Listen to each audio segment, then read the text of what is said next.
Magandang araw kaibigan! Tuloy po kayo sa Felicidad's Channel. Sa mga kwento ng buhay at pag-ibig na hinalukay sa natatagong baul ni Felicidad. Pero bago po tayo magpatuloy, huwag niyo pong kalilimutan na i-like ang video, i-subscribe ang channel, at i-click ang notification bell para lagi kayong updated sa mga parating pa na upload.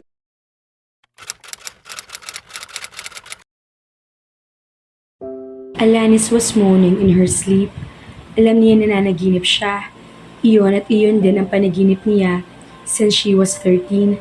At sa tuwing mangyayari iyon, ay hindi niya mapigilan ang paulit-ulit na takot. Madilim, hindi siya makahinga. Tinatakot siya. May anino sa tabi niya. May mga sinasabi, mga masasamang salita. And she was so scared. Kailangan niyang itaboy ang anino. She hated the awful and ugly words he was whispering her. Then she remembered the cutter. Nasa ibabaw ng study table niya iyon, kasama ang paste at cartolina at iba pang gamit niya para sa project sa eskwela. She pushed the shadow with all the strength of a 12-year-old. Mabilis na bumaba ng kama. Kahit madilim, ay kabisado niya kung nasaan ang study table niya. Kinapa niyang cutter. Humigpit ang hawak niya roon. Alam niya hindi niya naibalik ang talim niyong kagabi. Puno ng dugo ang cutter. She didn't want to use it, but he made her use the cutter. She had no choice. Umiiyak siya. Inihagis niya ang cutter sa sahig. She ran across the room to the door. She ran fast. No! Sigaw ni Alanis, kasabay ng pagbangon. Humihingal at nakahapon na pasandal siya sa headboard. Kung ilang beses tumaas bumaba ang dibdib niya sa takot. Bakit ayaw siyang tigilan ng panaginip na iyon? Hindi madilim dahil hindi pinatay ni Clark ang ilaw na lumabas ito kanina. Still, she was afraid. Pabalikwas niyang tinabig ang kumot at bumangon. Lumabas ng silid at sa tiyak na mga hakbang ay dinaretsyo niya ang silid ng lalaki. Narinig ni Clark ang pagbukas at muling pagsara ng pinto ng silid nito. Sa bahagyang liwanag ng buwan na pumapasok sa French windows, ay nakita niya nakatayo si Alanis sa may paanan ng kama, like a magical manifestation of his desire. Alanis? I'm scared, she said sobbing. Clark was her enemy. He made her hate him. Subalit hindi minsan kay Clark siya tumatakbo kapag natatakot siya. He exuded strength and warmth. Iyon ang kailangan niya sa mga sandaling iyon. Pumanhik siya sa kama nito at dumiretso sa mga bisig na lalaki na wari nakahanda at nakalaan para sa kanya sa lahat ng pagkakataon. Hush, sweetheart, Clark said. His lips were brushing her temple softly at ang isang kamay nito ay banayad na humahaplo sa buhok niya. Nag-iingat na huwag madaanan ang sugat niya sa noo. What is it? What is wrong? Nothing, just a dream that wouldn't go away. She was still sobbing, but the tears subsided. I want to sleep here, with you. Alanis, he swallowed. Do you know what? Yes. Her voice, though still laced with fear, was sure. Her heart knew it all along that in the end, she would submit herself to him. Alanis, please, don't do this to me. Kasusuklaman mo akong higit bukas. His voice was filled with agony. Sinisika pa irali na katinuan ng isip sa huling pagkakataon. I won't, Clark. Just make me feel safe tonight, if only for tonight. She would deal with herself tomorrow, in the light of day. Nasisiraan na marahil siya ng bait, subalit kailangan niya si Clark, her captor, and yet someone she could depend on. She was sure Clark would drive her dragons away, and yet he would stop at nothing to trap her stepfather. Clark made her angry, yet he also made her blood boil with desire. Oh, Alanis, you will always be safe in my arms, darling. Nothing and no one will hurt you, and that includes me. That is why I must protect you from myself. She covered his mouth with his fingers. Shh, you won't hurt me, Clark. Her heart was telling her that. With a rough sound from his throat, he crushed his mouth down on hers and letting himself go completely. Let tomorrow take care of itself. Ang mahalagay kanya si Alanis sa gabing ito. And that was all he could ask. He had been waiting for this moment for such a long time na hindi nito kayang pigilan ng sarili. Tremors racked his body as he kissed her deeply and hard. Wait! Si Alanis na sandaling humiwalay. He would have reached out for her impatiently, not wanting to let her go. Subalit nakita nitong hinuhubad ng dalaga ang oversized t-shirt. Inihagis niya iyon sa kung saan na lang and then came down to him again. Agad ang pagsiklab sa init na katawan ni Clark sa pagkakadikit na iyon ng hubad na katawan ni Alanis sa kanya. He had to fight slow himself down. Dinama ang mga kamay ni Alanis, ang mga balikat nito, ang likod, the feel of his muscles moving and shifting beneath the sleek, satin-like texture of his skin. She had never known hunger such as she was feeling from him right now. Kailangan lang sila nagkakakilala, subalit sa pakiramdam niya ay akay haba ng panahong pinaghintay niya kay Clark and she couldn't wait. Tell me, Clark, make love to me now. Hindi nito kailangan ng encouragement. Alanis welcomed the invasion with a little cry but managed to take all of him into her tight velvet depths. Pleasure after pleasure shuddered through him, and he couldn't stop. She was enchantment. He'd never tasted anything sweeter, never felt anything softer. Alanis was caught up in a savage rhythm with him. Her body craved for him, until Clark hurled her over burning edge of ecstasy. Bahagya pa nagulat si Alanis nang magising siya kinabukasan. Bakit siya nag-iisa? Nasaan si Clark? She even thought that what happened between her and Clark was all a dream. Only she wasn't in her room. She was in Clark's room, in his bed. Ang bedsheet ay nakapulupot sa kanyang katawan. She couldn't remember how many times in the night Clark reached for her, made love to her in a way beyond her imaginations. She was stunned with the capacity of passion she had for him.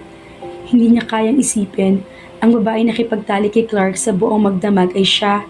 She was prim and proper sa mga kaibigan, frigid sa mga mapanuya, at ice maiden sa mga manliligaw.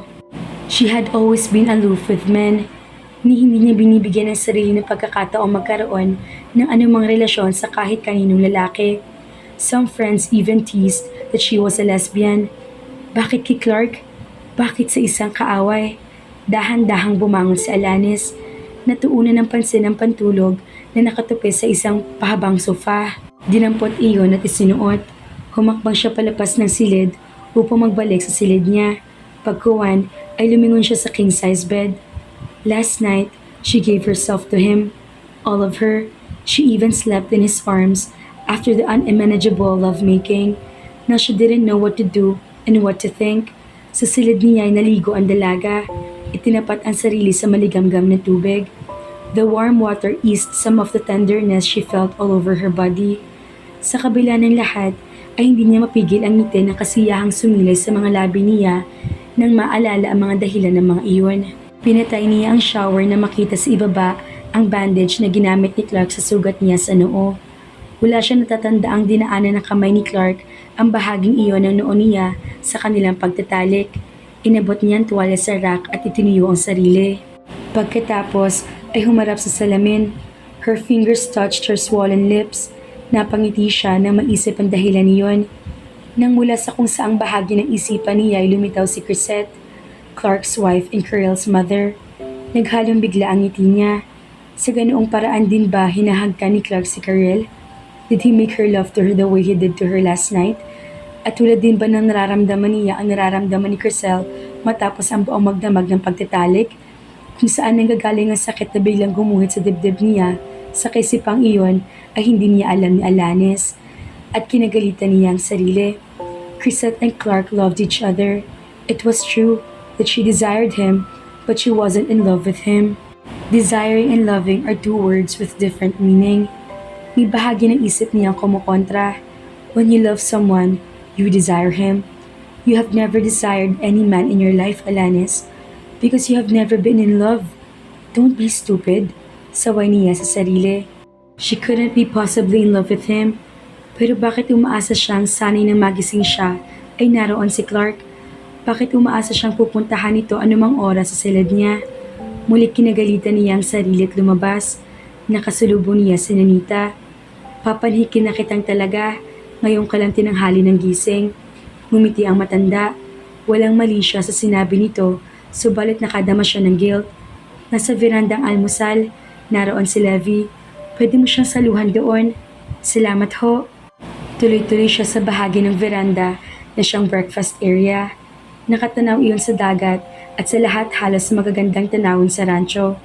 Morning, bati ni Levi sa kasalukuyan nag-aalmusal. Tumayo ito at hinila ang silya niya. Good morning. Thank you. She answered politely and sat down. Tulad ng dati, magandang umagang iyon. Have you seen Clark? Sinikap niya maging kaswal ang tanong, subalit sa nakatagong ngiti sa mga mata ni Levi, ay natitiyak niyang hindi ganoon ang dating niyon sa kaharap. He's working, Alanis. Simpleng sagot nito at itinuon ang paningin sa sugat na nasa noon niya. Kumusta ng pakiramdam mo? Sinabi niyang binantay ang kanya magdamag. Mabuti na.